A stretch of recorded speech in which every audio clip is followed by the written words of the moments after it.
So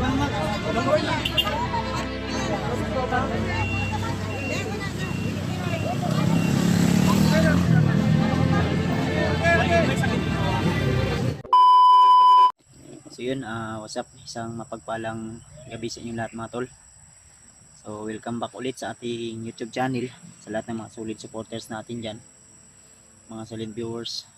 So ako po ay nangumusta sa inyo tol. So pasensyahan nyo na kung hanggang ngayon tol ay hindi pa tayo nakaakyat ng bundok, gawa ng may mga inieskaso tayo. At sa kasamang palad mga tol, po sana ay nag-prepare upang makapag-akyat na tayo ulit sa bundok, dahil yung iba nating kasamahan ay nangangailangan ng tulong. Ang problema ay nadisgrasya tayo at yung motor natin ay nasira. So kailangan pa natin ipaayos yun. Kailangan ko pang magpagaling dahil yung paa ko tol ay medyo may pasa o maliit na sugat. Pero kaya ko naman tong ilakad tol. Ang problema lang ay yung motor ko ay nasira talaga, yung telescopic at yung tipos niya kailangan palitan. Kaya problema ako ngayon kung saan ako kukuha ng panggastos nang sa ganun tol ay mapaayos ko yun. Doon naman sa nabangga natin na motor ay nakapagbigay din tayo ng halaga na CT scan para sa kanyang ulo. So naawa ko po kasi kasalanan ng nabangga ko. Ang problema ay naawa po ako sa kalagayan niya, kaya siyempre nag-abot ako ng tulong. Dahil ang plano sana ng pamilya ng babae na nabangga natin ay iuwi lang sana na walang CT scan at walang X-ray. Kaya yun, ako po yung umako sa at CT scan sa halagang 5,560. Kaya na CT scan at sa mabuting balita ay wala naman pong nakitang blood clot at wala naman pong injured na medyo may maliit lang na sugat at humubag yung ulo niya dahil siguro sa impact. Kasi ang nangyari kasi tol, nung nagbiyahe ako, nagdrive ako ng motor, ay huminto siya doon sa kanto. Ang sabi niya kasi kausap ko siya kanina habang nandun sa ospital. Ang nangyari, ang sinabi niya sa akin, kita ko rin na huminto siya doon sa kanto. Kasi ang nangyari, napatay daw yung kanyang motor na minamaniho. Then neutral niya naman, pero siguro hindi niya nabantayan dahil yung kanyang motor daw ay sira yung starter at patay-patay din minsan yung motor niya. Kaya ang nangyari, nakita ko naman siya doon sa na naka-standby. So siyempre ako, wala lang sa akin dahil akala ko ay doon lang siya talaga na naka-standby dahil hinintay niya ako na lumagpas sa kanya. Ang nangyari ay hindi pa ako lumagpas sa kanya ay in-start niya yung motor niya at timing naman na naka-primera. So yun, biglang lumabang o tumawid sa dinaraanan ko, kaya ko siya, napunggit ko talaga siya. Buti na lang ay hindi masyadong malakas yung takbo ng aking motor na minamaniho.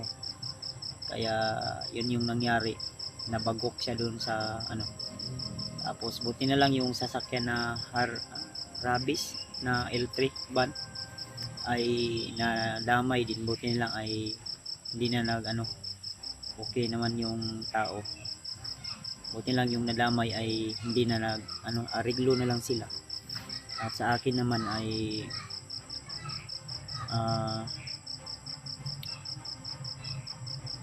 kailangan pa natin na ipaayos yung motor at kung ano pa yung palitan dun sa motor dahil yung mga cover ay nasira talaga. Kaya pagpasensyahan nyo na tol kung sa ngayon ay hindi pa tayo nakaakyat gawa ng sobrang ano talaga, no? At nalalapit na rin yung kaarawan ng bagong Pasko, bagong taon. Nalalapit na yung bagong taon tol. Kaya at meron din tayong mga inisikaso kaya hindi tayo agad-agad nakapag-explore. At siyempre nakapag-ipon din tayo ng lakas, no? Para prepare na sana ako ba akyat ng bundok. Ang problema lang ay talagang hindi natin inaasahan na pangyayari yun. Kaya napakita ko sa inyo tol yung sugat ko, namaga po talaga to. Ito yung sugat ko tol, ayan, namaga yan. And dito din, dito yung isa pa na ekstrihan na to.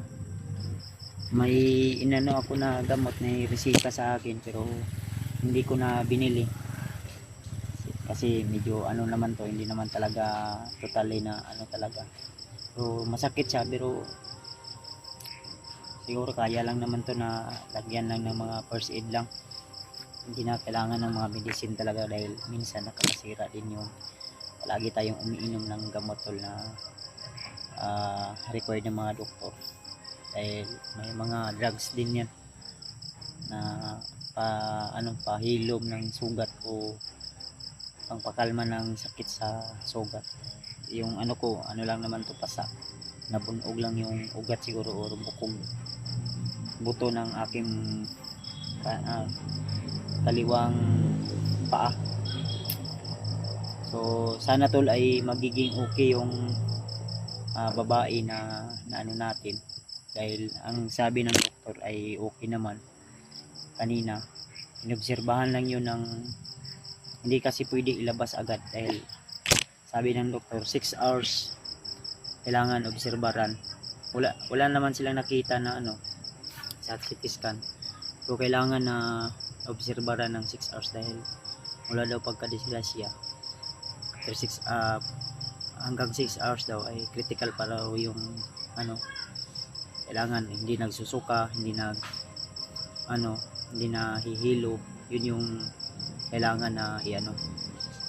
Kaya siguro ngayon nakalabas na yun at kailangan natin i-update yun, kung ano po yung mga ano pa.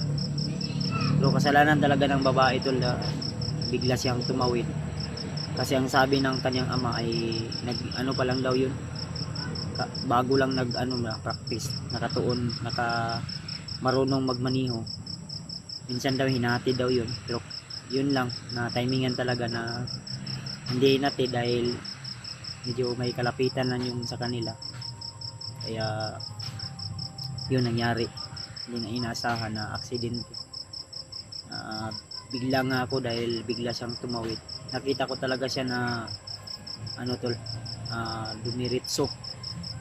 Hindi ko na kaya na pa yung preno gawa ng mabilis yung pangyayari.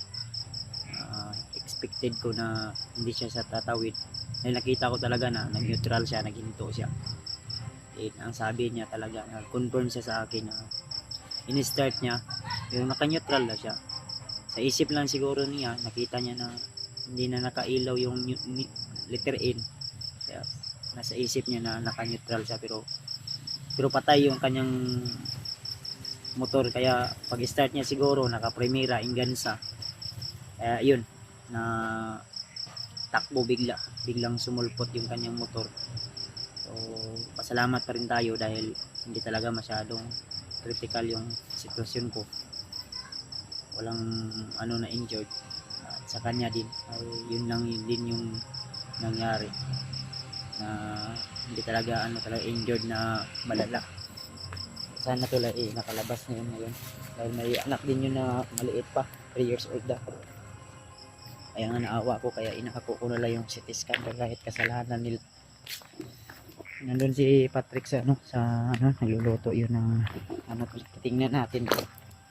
Nagluluto yun ng ulam namin sa ako. Si Patrick tol nagluto ng luto mo Brad tay ng baboy.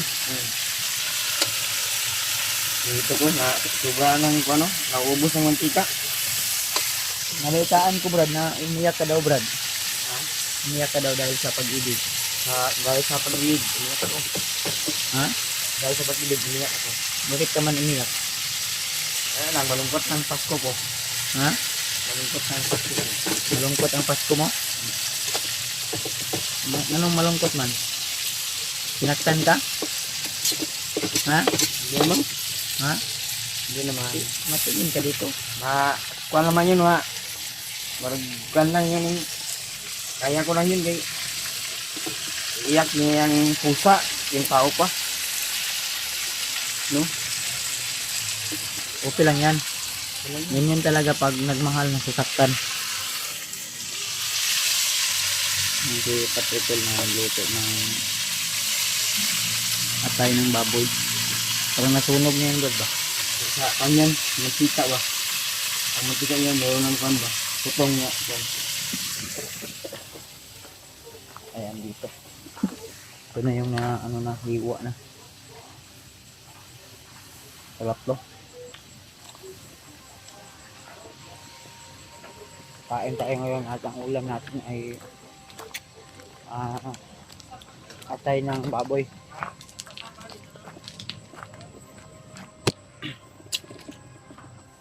Masaya kapit. Naluto pa. Baboy na ito.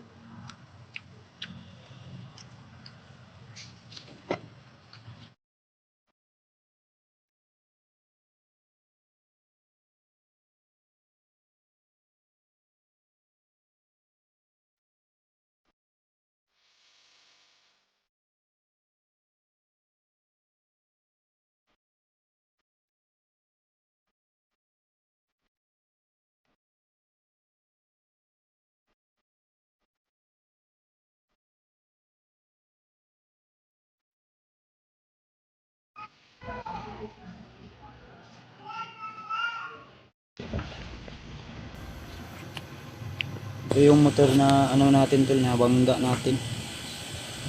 Damage. Sa akin ay talagang damage. Bawog talaga oh. Dirty. Munisipyo. Wait, naman yung mga sikat ng apriso, sorry.